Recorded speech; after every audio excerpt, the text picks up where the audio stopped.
Nga ako masyadong nahirapan na magpa-nebulizer kay Jace ngayong araw. Diyan na sana'y naulit siya na ganun yung sistema namin. At pagpasensyahan na rin yung boses ko dahil meron akong sipon na tubo at ang buong pamilya ay may sakit. Char. Hello mga mi, magandang araw. Araw na to ay meron akong online class dahil Webes ngayon. Tapos ko nga mag-nebulizer kay Jace. Simulan ko na rin kaagad itong pagpapalit ng bedsheet dahil sinukahan niya to kanina. The same time kasi nagpe-prepare ako para sa online class. Dalang ko na rin kaagad yung bedsheet na nasukahan ng anak ko. Dali nga akong kumikilos dyan dahil maganda yung panahon at the same time lalabas din ako para bumili naman ng gamot naming mag-asawa dahil kami ay inubo din at sinipon. Bili din ako ng sako para sa basurahan or lagyanan ng basura namin.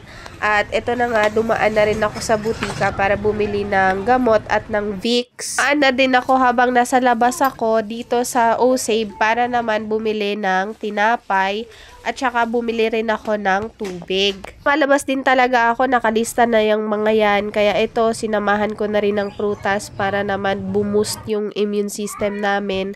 At nung pagka-uwi ko nga dyan, hindi pa nag-start yung online class. Kaya ito, sinabay ko na rin yung pagsampay.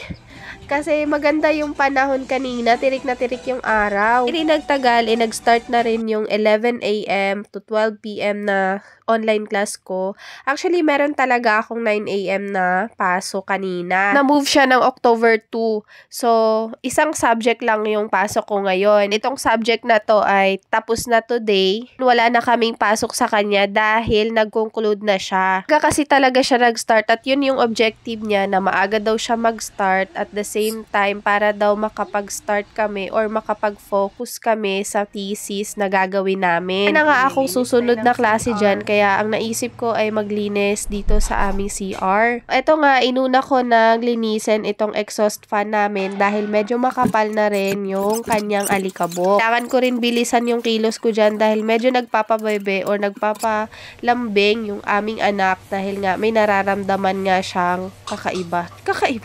Meron nga siyang sakit o kumbaga extra clingy siya today dahil meron siyang ubo at sipon. So, iniisip ko rin yung 3 p.m. na meeting namin ng mga thesis teammates ko. Kasi ulit namin mag-huddle para naman sa magiging output ng thesis title namin na kailangan namin i-defense or i-present sa teacher.